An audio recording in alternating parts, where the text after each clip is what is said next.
Action. নমস্কার বন্ধুরা, আজকেও তোমাদের সামনে চলে এসেছি নতুন একটা রেসিপি নিয়ে। যে রেসিপিটার নাম হচ্ছে পাবদার লাল ঝোল। পাবদার লাল ঝোল মানে তোমরা বুঝে যাচ্ছ কেমন হতে পারে। আর এর মধ্যে আমি কি কি সবজি দিচ্ছি আর কি কি মশলা দিচ্ছি সেটা জানতে হলে পুরো ভিডিওটা তোমাদেরকে দেখতে হবে। আশা করি তোমাদের খুব ভালো লাগবে। এক্সকিউজ মি এভরিওয়ান, একটু সাবস্ক্রাইবটা করে দাও, একটু তাড়াতাড়ি করে দিও। পাবদা মাছের লাল ঝোল করতে প্রথমে চলে যাবে পাবদা মাছ। এ দেখো কি সুন্দর ফ্রেশ পাবদা মাছ।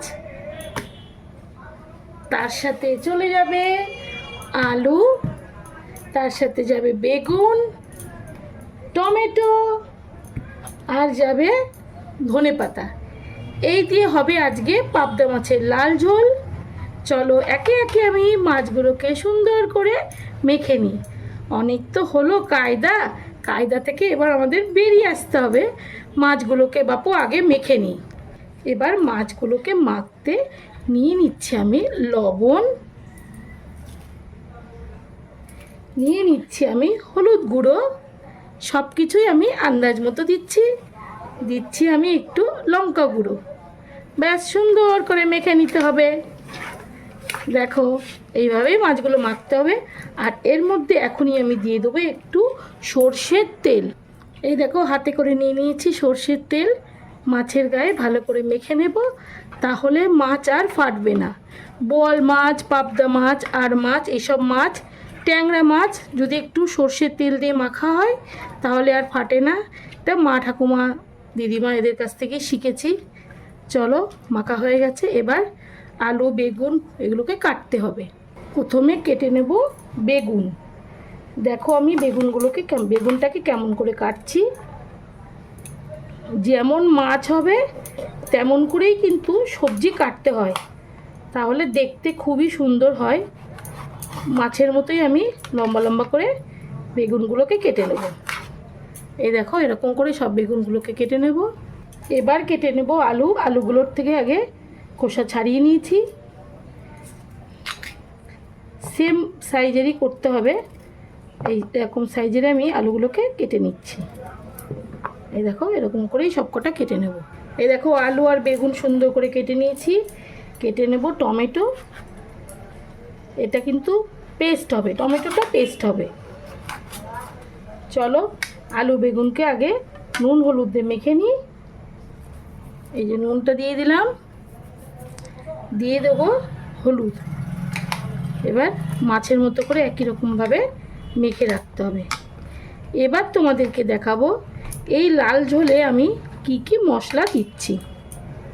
আর ধনেপাতাটা তো লাগবেই, এটা তো রান্নার পরে আমি কুচিয়ে দেবো উপর থেকে। আর কাঁচা লঙ্কা লাগবে, যেটা কিনা আমি বলতে একেবারেই ভুলে গেছি। মিক্সিং বোল, এর মধ্যে এবার কি কি মশলা যাচ্ছে চলো তোমাদেরকে দেখিয়ে দিই। 1 চামচ নিচ্ছি জিরের গুঁড়ো, এগুলোর আধা ভাঙা করা আছে বলে মিক্সিতে পেস্ট করতে হবে। 1 চামচ নিচ্ছি একটু ধনের গুঁড়ো, আর একটু ধনের গুঁড়ো নিচ্ছি। আচ্ছা, এখানে নিয়ে নিচ্ছি কাঁচা পাকা লঙ্কা, খুবই কম মশলা দিয়ে হবে। আর নিচ্ছি একটা টমেটো। ব্যাস, আর কোনো মশলা যাবে না। যাবে আর একটু আমি জিরের গুঁড়ো দিচ্ছি, যেহেতু মাছটা বেশি সেই জন্য আমি আর 1 চামচ 2 চামচ মতো জিরের গুঁড়ো যাচ্ছে। চলো এইটা দিয়ে আমি ভালো করে পেস্ট তৈরি করি, আর ওইদিকে মাছ ভাজাটাও বসিয়ে দেব। তাড়াতাড়ি চলে এসো, রান্নাটা তো শুরু করতে হবে। এই দেখো এখানে কড়াই বসিয়ে দিয়েছি ননস্টিক, দিয়ে দিচ্ছি সর্ষের তেল। পাবদা মাছ তো সর্ষের তেলে করলে খুবই ভালো হয়, তার জন্যে আমি দিয়ে দিলাম সর্ষের তেল। তেলটা ভালো করে একটু স্প্রেড করিয়ে দিচ্ছি। দেখো এইভাবে একটু গরম হতে হবে, তারপরে মাছটা ছাড়বো।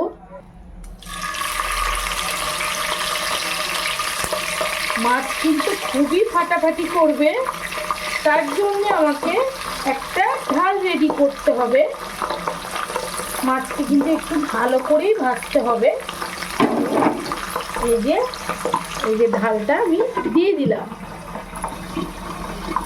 ঢাকনাটা খুলে একটু উল্টে দেব।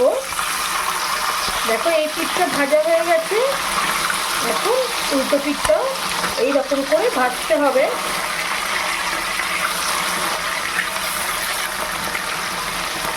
চলো আর একবার ঢাকনাটা বন্ধ করি। এইভাবে আমি দ্বিতীয় ব্যাচটাও ভেজে নেব। মাছগুলোকে এবার তোলার পালা। এইভাবে তুলে নিচ্ছি। ফ্লেমটা বন্ধ একটুখানি কমিয়ে নিতে হবে। খুব সাবধানে মাছগুলো তুলতে হবে যাতে ভেঙে না যায়।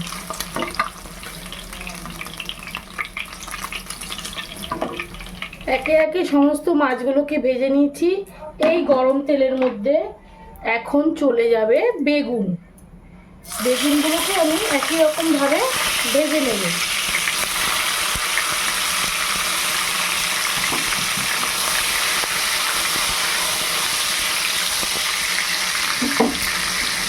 একই রকমভাবে বেগুনগুলোকেও উল্টো পাল্টে আমি ভেজে নিয়েছি।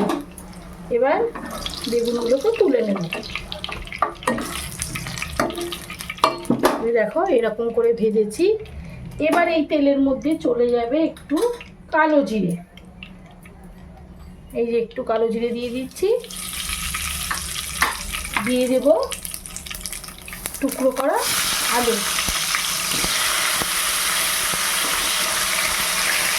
ওই যে একই রকমভাবে আলুগুলোকে একটু লাল লাল করে ভেজে নেব। সেক্ষেত্রে একটু ঢেকে রাখবো আমি। এখানে দেখো আলুগুলোকে সুন্দর করে লাল লাল করে ভেজে নিয়েছি। এর মধ্যে এবার চলে যাবে বেটে রাখা মশলাটা। আমি তো বলে দিয়েছি তোমাদেরকে, এর মধ্যে দিয়ে দিয়েছি জিরে, ধনে, টমেটো আর কাঁচা লঙ্কা। সুন্দর করে এখন মশলাটা কষিয়ে নিতে হবে। আর এই মিক্সি বাটিটা ধুয়ে একটু জল দেবো। এর মধ্যে এখন দিয়ে দেব লবণ। লবণ কিন্তু আমি একদমই দিইনি, তার জন্য 1 চামচ মতো আমি একটু ভরে ভরে লবণটা দিলাম। আর দিয়ে দেব হলুদ গুঁড়ো, সেটাও আমি এতটা মতো দিচ্ছি। একটু মিশিয়ে নেব। সবার শেষে দিয়ে দেবো একটু কাশ্মীরি লঙ্কার গুঁড়ো, যেটার জন্যে কালারটা একটু লাল লাল আসবে।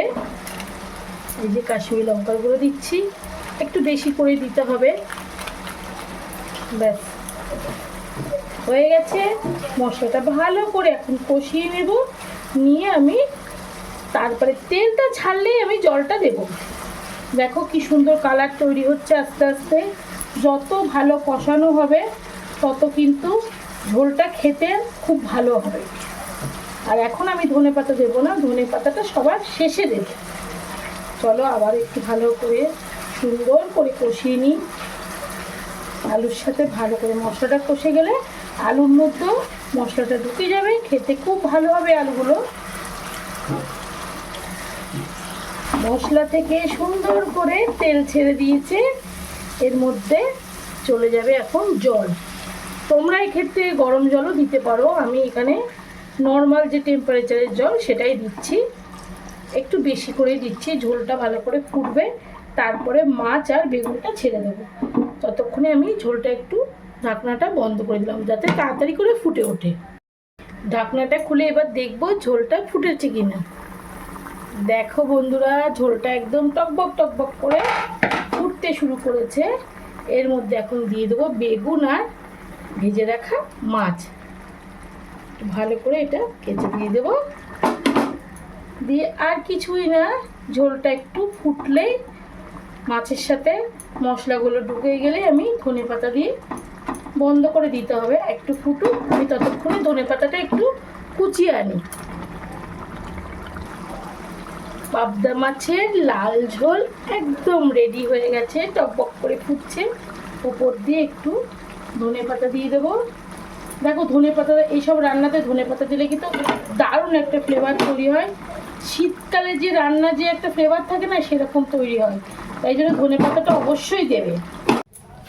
এই দেখো বন্ধুরা, পাবদার লাল ঝোল একদম রেডি। দেখো কত সুন্দর হয়েছে। উপর থেকে একটু ধনেপাতা ছড়িয়ে দিয়েছি।